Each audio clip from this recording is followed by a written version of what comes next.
La semaine dernière, on a parlé saison des amours chez les chats. Aujourd'hui, on fait la même avec les chiens. Chez les femelles, les premières périodes de chaleur apparaissent entre 6 et 15 mois. Ça peut même être encore plus tard pour les chiennes de grande race, pour qui la croissance est plus lente. Et ces dernières ont 2 périodes d'ovulation par an, à peu près tous les 6 mois, en fonction des individus. Chez les mâles, on considère qu'ils sont bien fertiles à partir de 10-15 mois. Et les périodes de rut pour les mâles sont quant à elles totalement calquées des périodes de chaleur des femelles à proximité. Chez la femelle, la période de chaleur est scindée en 4 périodes. Je vais essayer de bien les prononcer. La première période est dite proestrus, c'est ça. C'est donc le tout début de la période de chaleur avec les premiers écoulements de sang au niveau de la vulve. Les mâles, eux, l'auront déjà senti, mais les femelles refuseront l'accouplement. C'est encore trop tôt, même chez les chiens.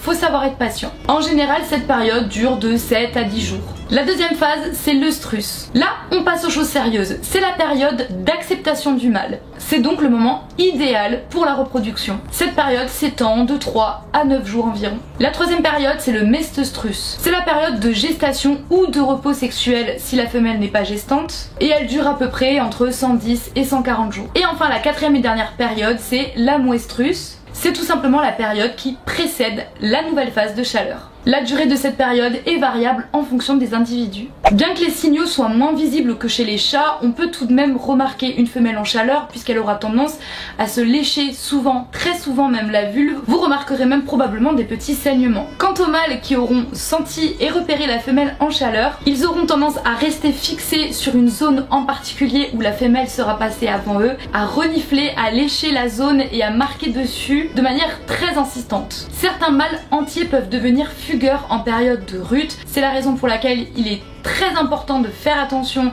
à avoir un jardin bien clôturé puisque les risques d'accident ou de bagarre peuvent être accrus à ce moment-là. Comme avec les chats, le mieux, l'idéal reste bien entendu de faire stériliser, castrer votre chienne ou votre chien pour limiter les risques de maladies, d'accidents, de bagarres ou de portées non désirées. Si vous avez d'autres questions à ce sujet, le mieux reste d'en parler soit à votre éleveur si votre chien vient d'un élevage, soit à votre vétérinaire. Comme d'habitude, si la vidéo vous a plu, n'hésitez pas à la liker, à la partager et à vous abonner à notre chaîne. Quant à moi, je vous fais des gros bisous et on se retrouve la semaine prochaine pour une nouvelle vidéo à Sur au poil.